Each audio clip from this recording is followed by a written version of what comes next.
In the last few years, Disney and Pixar have shown a few stories showing the effects that fear and anger can leave on a family. Between the release of Coco in 2017 and both Encanto and Turning Red this year, audiences have been granted some relatable films discussing generational trauma. Today, we want to go over these films and compare their content. Hey guys, I'm Brad with Wicked Binge, and this is how Turning Red, Encanto, and Coco explore generational trauma.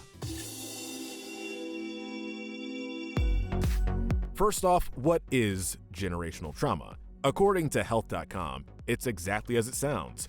It's a trauma that doesn't just affect one person, but instead has an impact on the next generation and the next.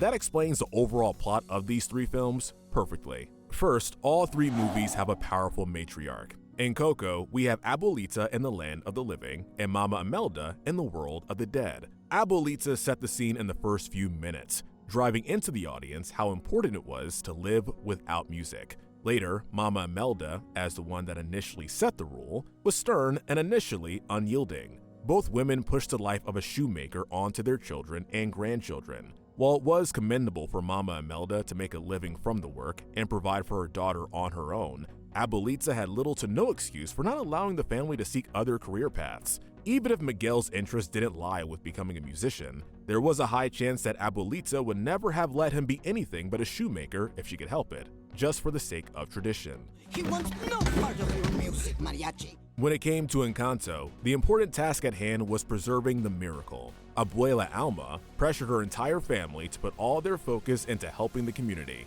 She piled on chore after chore and never once thought to check in to see if the load was too heavy a burden to bear. When it came to Isabela, Alma pushed her granddaughter to be focused on marrying Mariano and bringing more life into the family, not paying any mind to Isabela's clear nervousness when Dolores mentioned just how many kids Mariano wanted. He wants 5 babies. Wonderful. Alma was also oblivious to the load Luisa was forced to carry, assuming that as the strongest member of the magical family, she would be able to handle anything.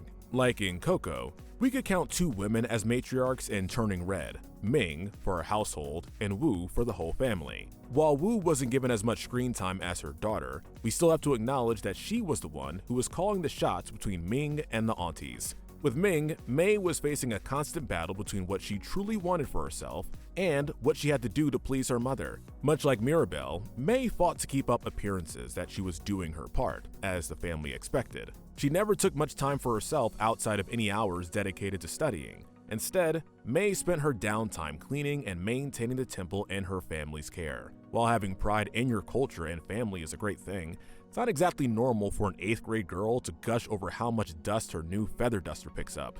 Mei was expected to put her parents, mainly her mother, first in her life, and it led to Mei neglecting her own interests and passions for fear of being disapproved of. You are her pride and joy, so act like it! As if all that wasn't bad enough, Mei was then never told about the family's connection with the Red Panda. She wasn't given any heads up on the change she would eventually experience, and when it all started, Mei was left feeling like she let her mother down. Second, the movies all have the protagonist face the matriarch. In Coco, Miguel finally lashed out at his family, running away from them in order to seek out Ernesto. When he faced Mama Imelda, she explained why she made the choices she had and expressed that while it was difficult for her to give up music, she did what she thought was best for her daughter. Miguel's insistence that Imelda shouldn't make him choose between his passion for music and his family caused Imelda to rethink her long-standing vendetta.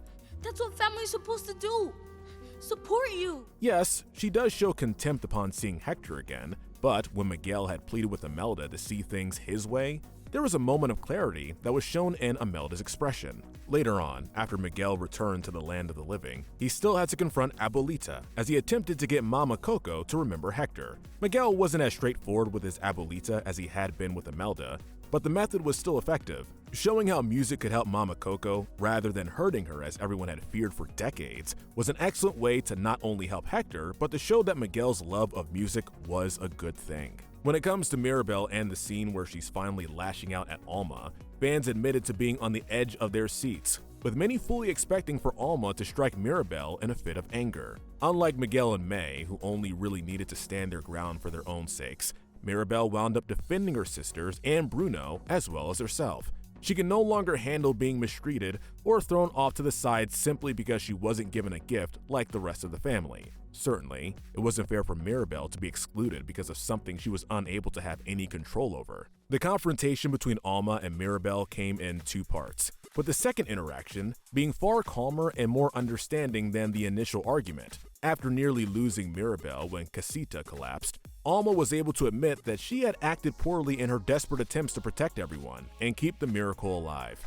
Upon hearing what truly happened all those years before, Mirabel and Alma were able to better understand one another and clear the air. May's experience was similar to both Miguel's and Mirabel's in some aspects. Like Miguel, May was torn to decide between what made her mother proud and what she genuinely wanted to do with her time. She only had herself to defend, being the only one in the film shown to struggle with the blessing curse her family endured at the time. Mommy's here. What's happening to me? And like Miguel, May had more than one person to convince of her choice, her mother Ming and her grandmother Wu. But like Mirabel, May didn't just have a single conversation with her mother. In fact, we could say that May split up this conflict into 3 occasions. The first being when she refused to complete the ritual, the second when she fought her mother at the concert, and the third when Ming once again begged May to come with her to the other side, asking that May complete the ritual alongside her and the other women in the family. With each interaction, May gained more confidence and Ming gained a better understanding of why her daughter wanted to take a different path from her. And finally, all 3 movies have an ending that shows a new path. By the end of Coco, we see that Miguel used his music to help Mama Coco and inspired Abuelita. She was able to loosen her hold on the family, and we see that since the events of the year prior, multiple members of Miguel's family took up playing an instrument of some sort. Miguel didn't only change his family's mind when it came to music, however, he also managed to convince Imelda to give Hector another chance at being a part of the family, now that it was revealed why he never returned home in the first place. With all the worry that Miguel's love of playing the guitar would drive a wedge in the family, it was his actions and determination that wound up bringing a lot to light, bringing them all closer. Coco was even able to finally see her father again in the afterlife.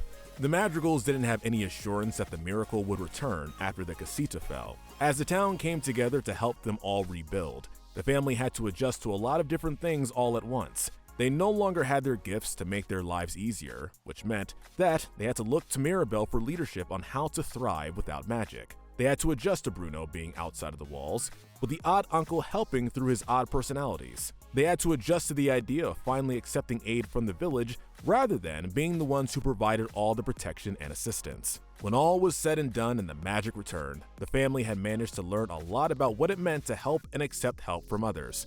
They gained a new appreciation for Mirabel, and the dynamic they had grown used to had completely shifted to offer something new. With May, there were less obvious changes. By the end of the movie, Ming, Wu, and the aunties had decided without much question that while their red panda sides had been useful, they wanted them suppressed again. May had to learn how to live the rest of her life with these new powers she was still adjusting to, but she wasn't shown to be the only one that grew from the experience. Her mother was slowly learning to accept May's friends as allies rather than as bad influences. May was being given more freedom in the form of how much of the red panda she would manifest, and being given time away from the temple. May's father was shown to be more active in helping with the tourist, and was hinted to be more vocal and involved with the things happening around them. It may not have been the most dramatic change, but it fit the film. Each of these protagonists was given a circumstance in which they were raised to believe that things were set in stone and that another option was unthinkable. To go outside the box meant to rock the boat and be the focus of frustration or anger. Of course, none of these characters had wanted to leave their families behind or be seen as disappointments, leaving them with difficult choices. Many fans left these films wondering the same thing Miguel, Mirabel, and May had. Is it worth it to fight for what you want if it means growing distant from what was once comfortable to settle for? Alright guys, that's it. Let us know in the comments section if you agree with our thoughts, and tell us what we should cover next. Remember to hit that notification bell and binge more of our videos. But most importantly, stay wicked.